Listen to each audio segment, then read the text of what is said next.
අලුතෙන් එන EFI bicycle වලට එනවා ඔක්සිජන් සෙන්සර් කියලා සෙන්සර් එකක්.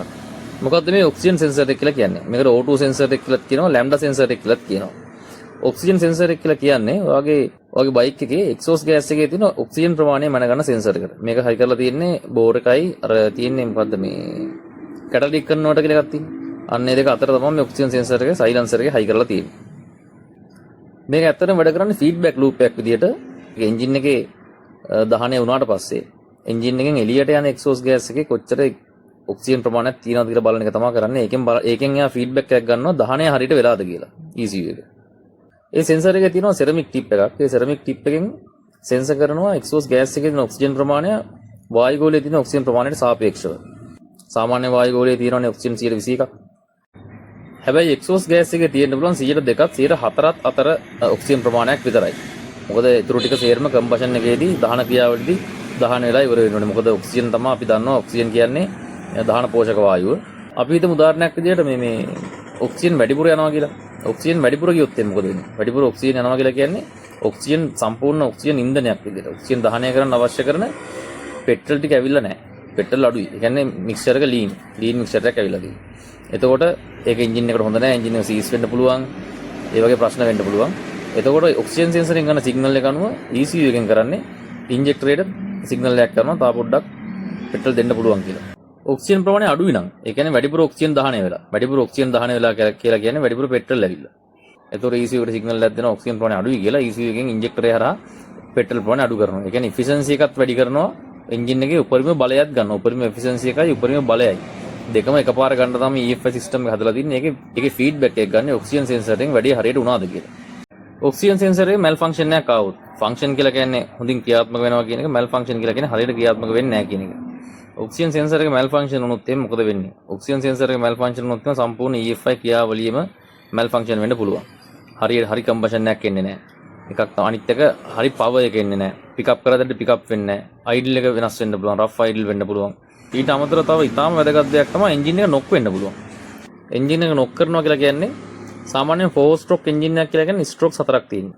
ඉන්ලට් ස්ට්‍රෝක් එක, කම්ප්‍රෙෂන් ස්ට්‍රෝක් එක, කම්බෂන් ස්ට්‍රෝක් එක, එක්සෝස්ට් ස්ට්‍රෝක් එක. ඉන්ලට් ස්ට්‍රෝක් එක කියලා කියන්නේ ඉන්ලට් ස්ට්‍රෝක් එකේ තමයි එයා ෆුල් මික්ස්චර් එක ඇදලා ගන්න එන්ජින් එක ඇතුළට, බෝර් එක ඇතුළට.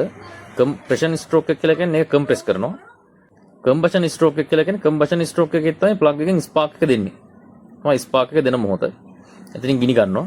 ගිනි අරන් ඊට පස්සේ එක්සෝස්ට් ස්ට්‍රෝක් එක කියලා කියන්නේ එක්සෝස් ගෑස් එක එන්ජින් එකෙන් එළියට යවන එක. අන්න එක්සෝස් ගෑස් එකේ තියෙන ඔක්සිජන් ප්‍රමාණය තමයි ඔක්සිජන් සෙන්සර් එකෙන් ලැම්ඩා සෙන්සර් එකෙන් මයින්නේ. එන්ජින් එක නොක් වෙන්න බලපානවා කියලා කියන්නේ සාමාන්‍යයෙන් අපි හිතන රිච් මික්ස් එකක් ආවා කියලා. වැඩිපුර පෙට්‍රල් ආවා. වැඩිපුර පෙට්‍රල් ආවොත් එහෙම මේක ඇතුලේ හරියම කම්බෂන් එක සිද්ධ වෙන්නේ නැහැ. කම්බෂන් එක සිද්ධ වුණාට දහනය නොවිච්ච අන්බර්න් ෆූල් පාටිකල්ස් තියෙන්න පුළුවන්. ඒ කියන්නේ නිකන් අර ගිනි පුලිංග වගේ මේ කතා කරන්නේ තප්පරෙන් 100ට බෙදලා ඒ 100ට එකක විතර කාල ප්‍රාන්තරයක් ගැන. පොරක ඇතුලේ තියෙන්න පුළුවන් හරියට දහනය වෙච්ච නැති පාටිකල්ස්. ඒවා නිකන් අර ගිනි පුලිංග වගේ දැවි ටික අපි හඳුන් කූරක ටිප් එක තියෙන්නේ. අන්න ඒ ටිප් එක වගේ නිමි තියෙන්න පුළුවන් බෝරක ඇතුලේ. මේ තප්පරයකනුත් 100ට විතර බෙදලා ඒ 100නුත් එකක විතර කාල ප්‍රාන්තරයක් ගැන මේක ඊටත් අඩු කාල ප්‍රාන්තරයක් ගැන මේ කියන්නේ. හරි ඒ වගේ තියෙන්න පුළුවන්.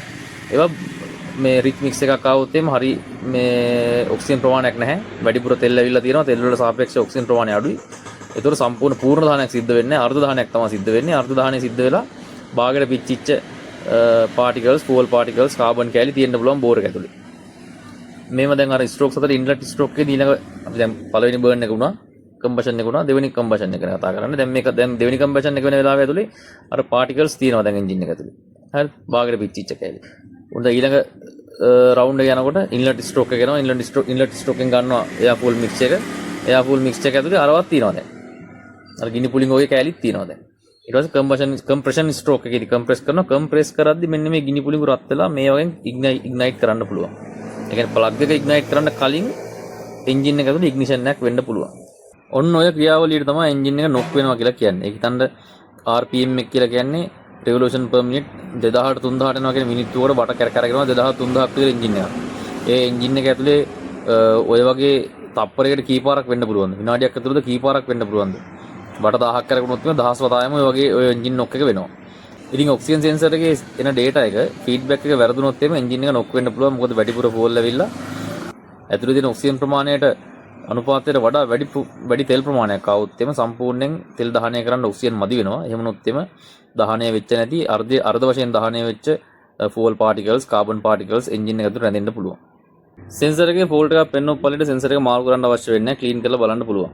සෙරමික් ටිප් එකේ කාබන් බැඳලා තිබුණොත් එමත් එන රීඩින් වෙනස් වෙනවා. ඊට අමතරව සොකට් වල කොරෝෂන් තිබුණොත් ඒත් රීඩින් වෙනස් වෙනවා. එම ක්ලීන් කරලා බලලා ෆෝල්ට් එක දිගටම පෙන්නනවා නම් ඉතින් මාරු කරන්න ඕනේ. එහෙම නැත්නම් ස්කෑනරෙන් ෆෝල්ට් එක ඩිලීට් කරලා බලන්නත් පුළුවන්. ස්කෑනරෙන් ෆෝල්ට් එක ඩිලීට් කරාට පස්සේ ප්‍රශ්නේ සෙටල් නම් ප්‍රශ්නේ සෙටල් මාරු කරන්න ඕනේ නැහැ. එහෙම නැතුව ඒත් දිගටම ප්‍රශ්නේ පෙන්නනවා නම් ෆෝල්ට් එකක් විදිහට පෙන්නනවා නම් සෙන්සරේ මාරු කරන්න වෙනවා. ඉතින් හැමදාම කියනා වගේ තමන්ගේ බයිසිකලයට යන රිපෙයාර්ස් වලට යන වියදම අඩු කර ගන්න තියෙන හොඳම ක්‍රමය තමයි තමන්ගේ බයිසිකලය ගැන තමන්ගේ සිස්ටම්ස් ගැන හරියට දැනවත් වෙන එක. ස්පෙයා පාර්ට්ස් ගැන දැනගන්න එක. එහෙම නැතුව ඔරිජිනල් ස්පෙයා පාර්ට් එකක් දාන්න නැතුව ඩුප්ලිකේට් ස්පෙයා පාර්ට් එකක් දාන එක නෙමෙයි. පුළුවන් තරම් හොඳ OEM quality ස්පෙයා පාර්ට් එකක් දාන්න ෆන්ක්ෂන් එක හරියට වෙන්න. වියදම් කරන එකට අර දිගට වියදම් කරන්න අනවශ්‍ය වියදම් කරන්න නැතුව බයිසිකලය ගැන දැනුවත් වෙලා හිටියොත් අනවශ්‍ය වියදම් නැති කරගන්න පුළුවන්. ඉතින් මේ වීඩියෝ එක හොඳයි නම් ඔයාලා දෙයක් ඉගෙන ගත්තා නම් අලුත් දෙයක් දැනගත්තා නම් ලයික් කරන්න, ෂෙයා කරන්න, channel එකට subscribe කරන්න. ඔයාලා ඉස්සරහට දැනගන්න ආස දේවල් තියෙනවා නම් දැනගන්න කැමති දේවල් තියෙනවා නම් යටින් කමෙන්ට් එකකුත් දාන්න.